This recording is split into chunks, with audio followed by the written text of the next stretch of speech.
tocamos lá, e assim a afinidade foi uma coisa muito especial. Tanto eles como a Poliana, o Juninho, bênção demais. Eles fazem parte da nossa igreja lá no Brasil, a Igreja Vida Nova, a Igreja Batista Vida Nova. E foi muito gostoso conhecer eles, pode ter certeza.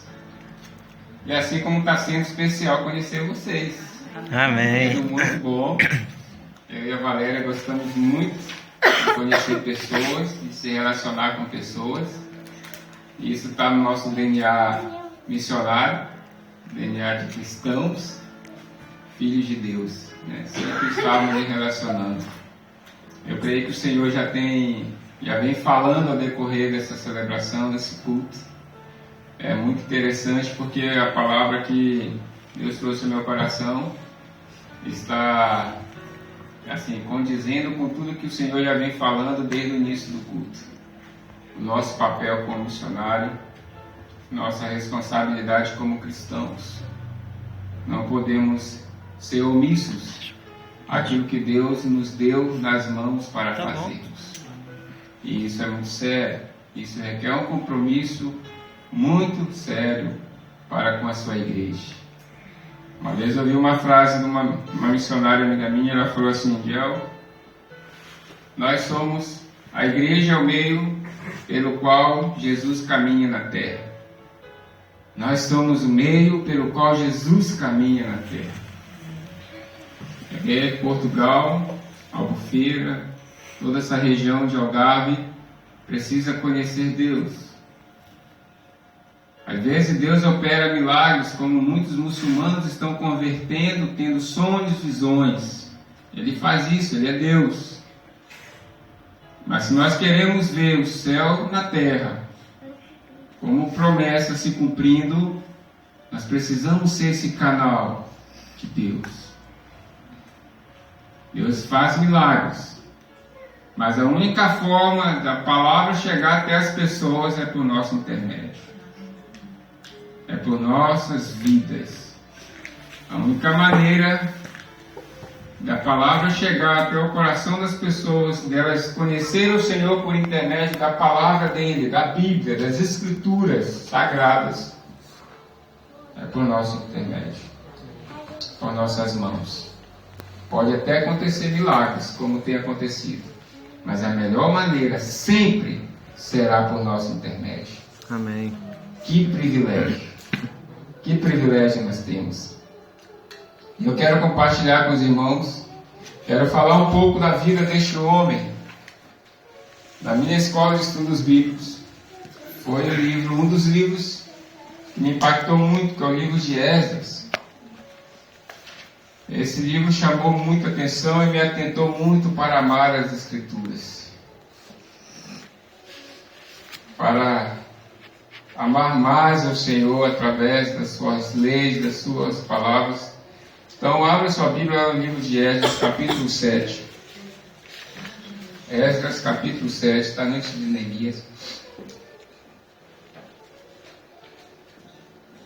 A partir do versículo 8.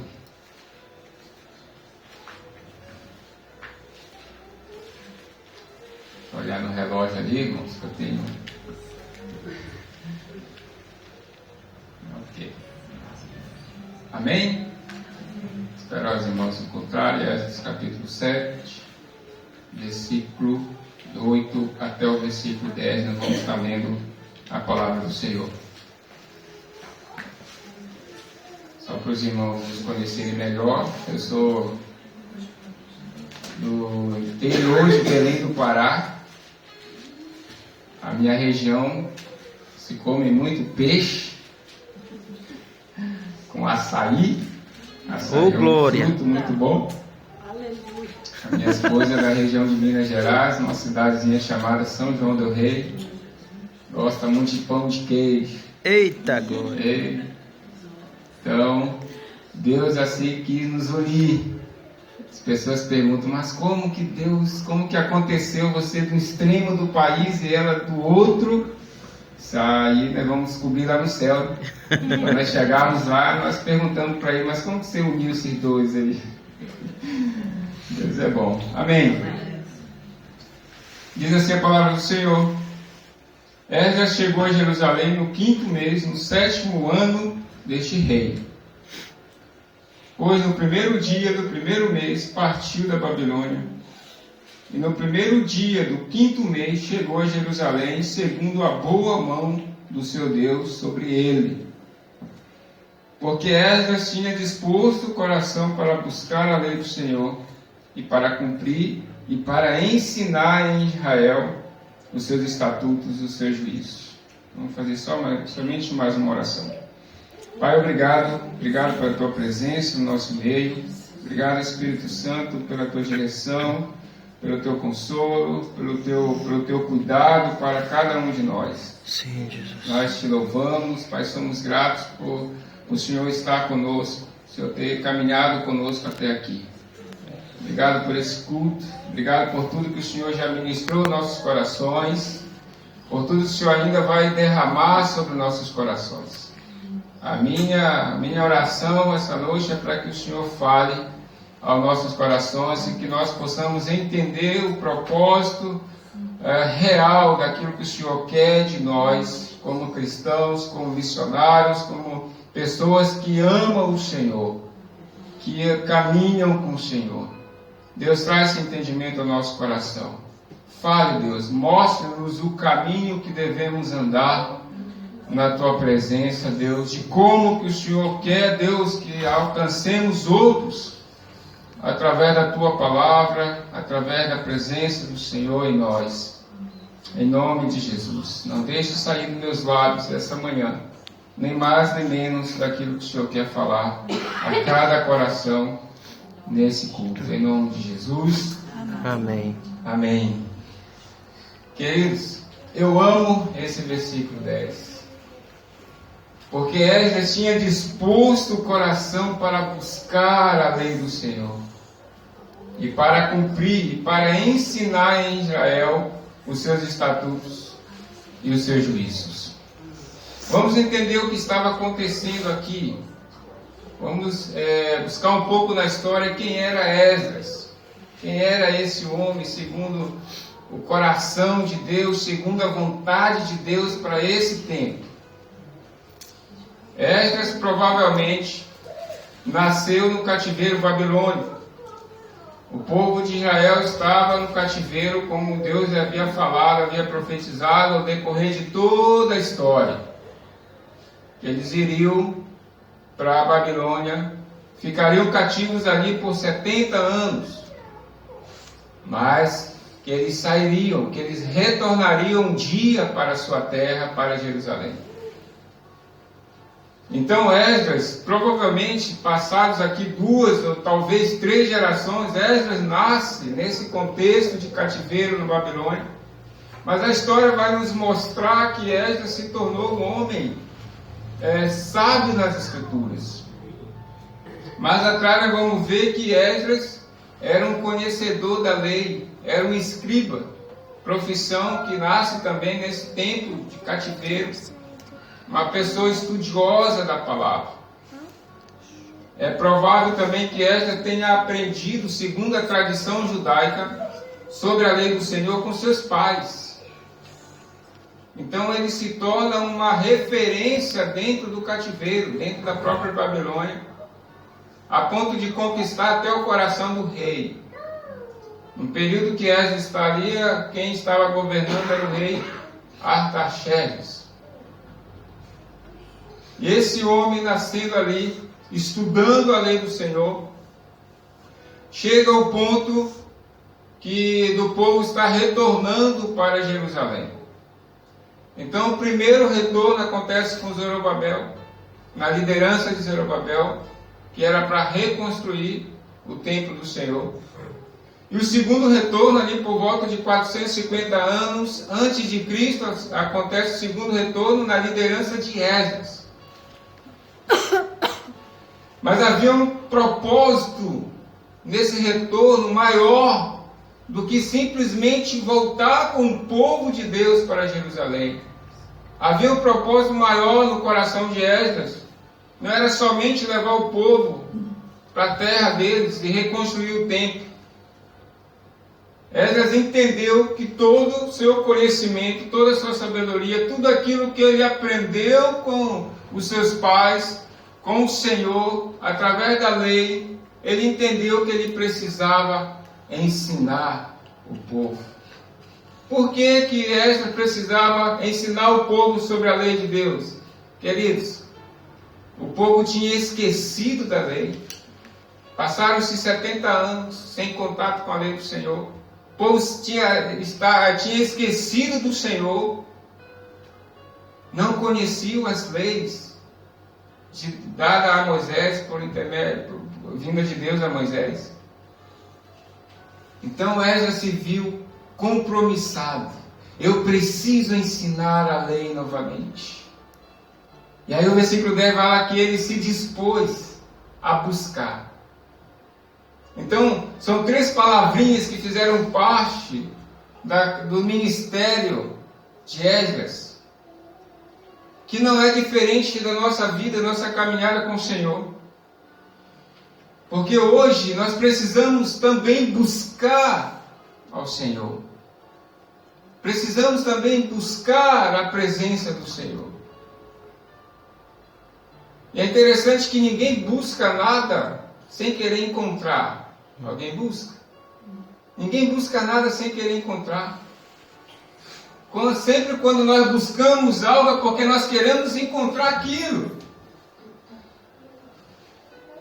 E quantas pessoas às vezes perdeu a essência da presença de Deus, perdeu o desejo de buscar a presença de Deus, perdeu o desejo de estar à presença do Senhor. Mas Esdras se dispôs a buscar o Senhor. E é interessante que ele não buscava o Senhor somente para ele.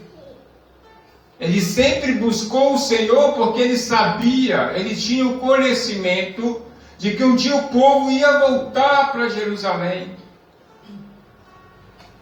E aquele povo precisava ouvir quem era o Deus de Israel. Amém. Imagina toda uma nação sem as Escrituras. Imagina todo um povo, toda uma geração sem conhecer a Deus. É por isso que eu falei no início, querido. Deus pode fazer milagres, como Ele tem salvado muitos muçulmanos. A gente tem ouvido testemunhos tremendos de que Deus está dando sonho, revelação para muçulmanos em meio a perseguições, e essas pessoas estão se convertendo. Aleluia! Mas você sempre seremos o melhor meio pelo qual Deus pode salvar uma vida. Amém. Sempre. E Esdras entendeu isso muito bem, querido. Por isso que ele dispôs o coração a buscar, a conhecer a lei do Senhor. Para quê? Para cumprir. Primeira coisa, para cumprir a lei do Senhor no meio do povo. Para obedecer o Senhor no meio do povo. Nós precisamos obedecer o Senhor. A palavra de Deus não faz nenhum sentido em nossas vidas se nós não cumprimos ela. Se nós não obedecemos ao Senhor, aquilo que Ele tem falado, aquilo que Ele tem ordenado. Ela não faz nenhum sentido se nós entramos na casa do Senhor, nós ouvimos da palavra do Senhor e não a cumprimos. E não a obedecermos.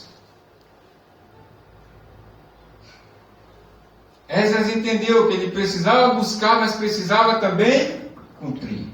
Cumprir é praticar aquilo que as Escrituras Sagradas estão nos ensinando.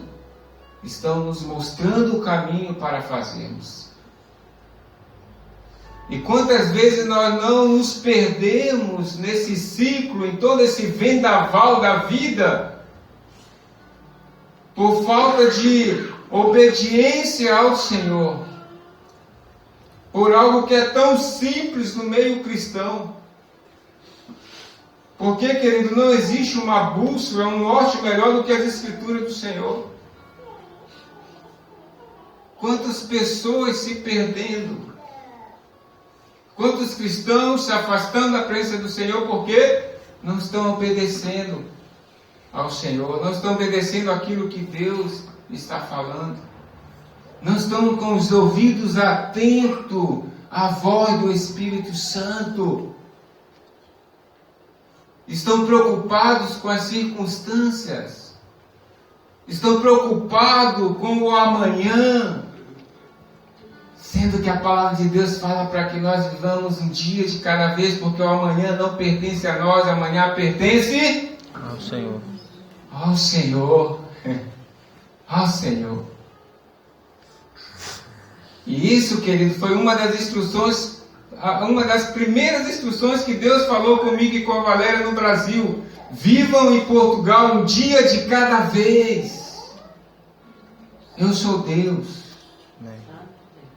Eu sou o Senhor da vida de vocês. Então muitos estão aí porque não estão com os ouvidos atentos à voz do Senhor. Quantas vezes eu já me vi nessa situação? Então Esdras, ele se dispôs, querido, a cumprir a lei no meio do povo, a obedecer ao Senhor no meio do povo.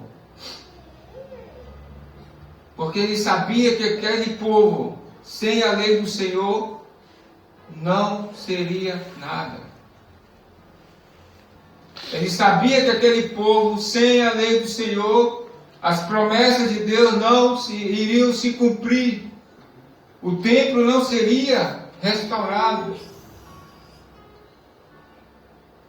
E o terceiro passo na vida que marcou a vida, esse ministério de Esdras, era ensinar o povo sobre a lei do Senhor. Eu volto a falar, a palavra não faz sentido para a vida de um cristão se ele não passar adiante.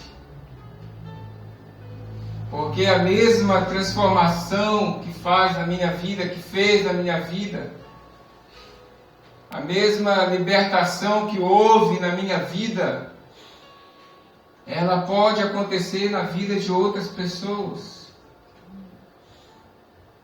Ela precisa acontecer na vida de outras pessoas.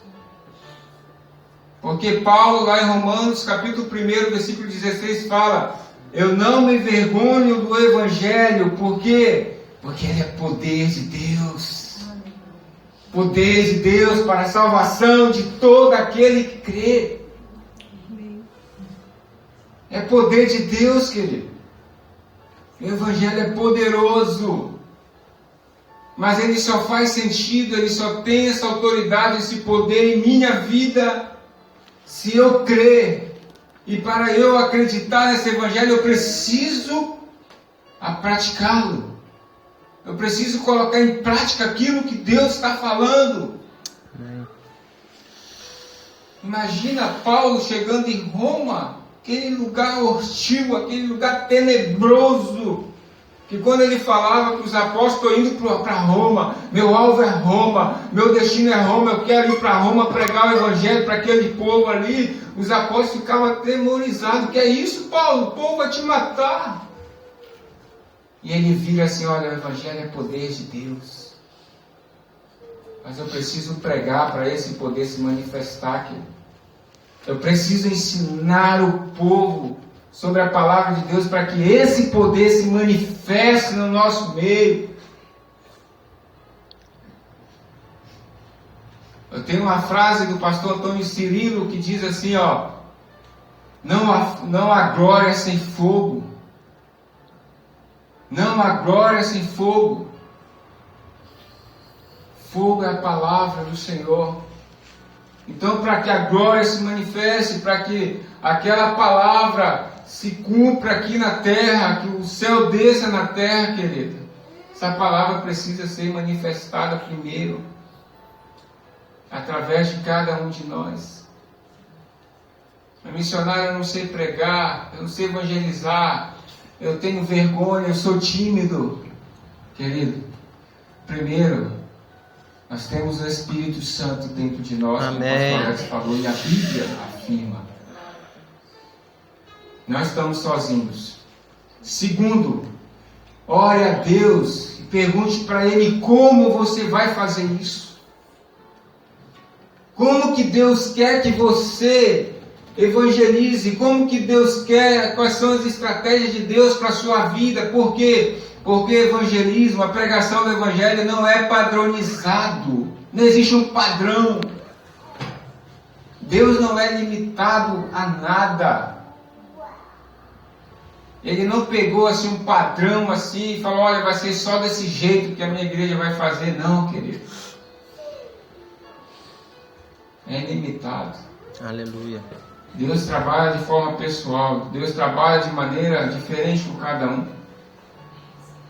Então Esdras, ele se dispôs a ensinar o povo. Se dispôs a ensinar aquele povo. Aquele povo precisava, essa lei precisava ser restaurada no meio daquela nação. Essa lei precisava levar transformação novamente para o meio daquele povo. E sabe o que é interessante, querido? Em Neemias capítulo 8, versículo 9, o povo já havia chegado em Jerusalém, depois de 4 meses de caminhada. Eu falo que naquela época não existia limousine, então era a pé mesmo. Depois de aproximadamente 4 meses, retornando da Babilônia para Jerusalém, eles já estavam em Jerusalém. E no versículo 9 do capítulo 8 de Neemias vai falar assim: Neemias, que era o governador, Esdras, sacerdote e escriba, e os levitas que ensinavam todo o povo, lhe disseram: este dia é consagrado ao Senhor, vosso Deus, pelo que não prendereis, nem choreis. Porque todo o povo chorava, ouvindo as palavras da lei. Lendo esse texto, eu fui buscar entender o porquê que esse povo estava chorando. O povo estava chorando quando estava ouvindo a lei do Senhor. Aqui foi a primeira vez que Esdras leu da lei do Senhor para eles, quando eles chegaram em Jerusalém. Eles estavam chorando porque estava tendo um sentimento de arrependimento no coração deles. Os mais velhos estavam se arrependendo por passar tanto tempo longe da lei do Senhor. Então, na medida que Esdras ia lendo da lei, ia explicando sobre a lei do Senhor, eles iam se arrependendo. E o povo, interessante, quando Deus, quando eles estão voltando, eles já estão em Jerusalém também, acontece o retorno das mulheres que eles haviam casado na Babilônia, no cativeiro. Porque quando Deus manda eles para a Babilônia, no cativeiro, o Senhor falou para eles: olha, vivam normal, vivam bem, construam suas casas e vivam bem. Só que eles desobedeceram ao Senhor e acabaram se casando com mulheres de outras nações. E agora eles estavam tendo que mandar as suas mulheres de volta para a Babilônia. Elas não podiam continuar com eles. Imagina a situação. Mas a palavra de Deus, querido, ela tem que causar esse impacto na nossa vida. Amém. A palavra de Deus tem que causar esse constrangimento em nossa vida. A palavra de Deus tem que gerar arrependimento em nossa vida. Amém. Se ela não causar isso na nossa vida, querido, ela não está tendo nenhum tipo de eficácia. Ela está inútil na nossa vida. Ela não serve para nada. É interessante que quando Esdras estava lendo a lei do Senhor, o povo começou a chorar, e depois o sacerdote chega até Esdras e fala: olha, está todo mundo em pecado, nós casamos com outras mulheres, e agora, o que faremos? Devolvam as mulheres, porque o Senhor não mandou vocês casarem com mulheres estrangeiras. A palavra tem que causar isso na nossa vida, querido, independente das circunstâncias, independente do que nós estamos vivendo, ela tem que causar essa transformação no nosso meio. E para a nossa geração, para nosso tempo, essa palavra tem que causar esse impacto onde nós estamos também. Porque o que nós refletimos é aquilo que nós temos de Deus na nossa vida. As pessoas veem em nós aquilo que nós temos do Senhor em nossas vidas. Você tem obedecido aquilo que Deus tem falado com você? Moisés, quando subia para o monte, a palavra de Deus vai falar que quando ele voltava, o povo não conseguia ver a face de Moisés, não conseguia olhar para a face de Moisés, porque, queridos, a presença de Deus, a glória de Deus era muito forte, era muito grande, e a humanidade pecadora, o pecado do homem não conseguia olhar para ele. Moisés tinha que pôr um véu. Quão maravilhoso se nós chegássemos a esse ponto de Moisés.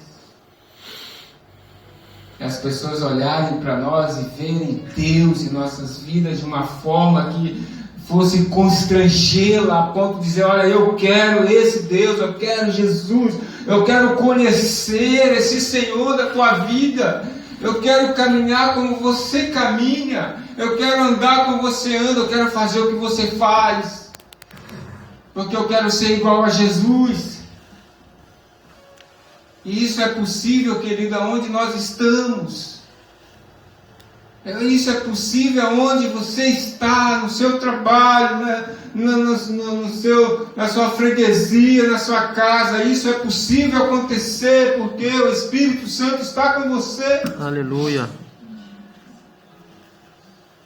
Ele está perto de você. A minha oração é para que se levante Esdras nessa geração. Pessoas que entendam o propósito de Deus. Entendam a vontade do Senhor e obedeçam. Não sejamos igual às pessoas, como está escrito em Eclesiastes 11, versículo 4. Aquele que fica observando o vento não vai semear nunca. E aquele que fica apenas olhando a nuvem, nunca vai cegar, nunca vai colher nada. Nada. Nós precisamos semear. Como igreja, nós temos a obrigação de semearmos no reino de Deus. Como isso vai acontecer, missionário? Não sei. Deus vai te responder. A Bíblia ela é composta por, se eu não me engano, 13% da Bíblia é o que vamos fazer. 87% é como vamos fazer tal coisa para Deus. Então o como ele é ilimitado.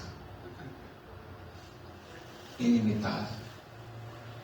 Todos nós temos a capacidade de ensinarmos as Escrituras do Senhor, de passarmos à frente aquilo que o Senhor tem nos dado, aquilo que o Senhor tem nos agraciado com as suas Escrituras. Não podemos ser infelizes de ficar apenas olhando o vento. Aonde que ele vai fazer a curva? De onde que ele vem? para onde que ele vai. Isso nós nunca vamos conseguir descobrir. Mas também não podemos ficar apenas observando a nuvem, se vai chover, se não vai chover. A nuvem está carregada. Você já teve aquela sensação que agora vai chover, vai começar a chover agora, eu não vou fazer aquilo porque vai chover. E não chove. A chuva não vem. Nós precisamos ter fé. Precisamos confiar no Senhor. Independente se a nuvem está carregada ou não, precisamos confiar em Deus suficientemente para semear e para colher. Não podemos ficar olhando somente para as coisas acontecendo ao nosso redor. A minha oração é que o Espírito Santo te oriente, que o Espírito Santo te conduza nesse sentido, que nós possamos continuar tendo prazer na lei do Senhor, na presença do Senhor, a ponto de nós não vermos barreiras, a ponto de nós não enxergarmos as dificuldades, a ponto dos nossos olhos se abrir e nós vermos os anjos do Senhor como Geazi viu em meio à guerra, de saber que não estamos sozinhos na batalha. Deus está conosco, Deus está ao nosso lado. Se necessário, como diz o meu pastor, Ele nos coloca no colo. Deus nos coloca no colo, nos carrega, se nós chegarmos ao nosso limite.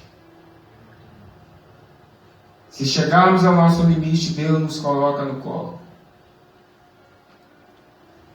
Mas que se levante pessoas com essa disposição, com esse desejo no coração, com esse propósito de fazer o Senhor conhecido, de não guardar para si o bem mais precioso que temos nessa terra, que é as Escrituras Sagradas, que é as Escrituras Santas. Amém, querido? Amém. Deus é bom? Amém. Vamos orar? Amém. Eu queria ter um momento de oração.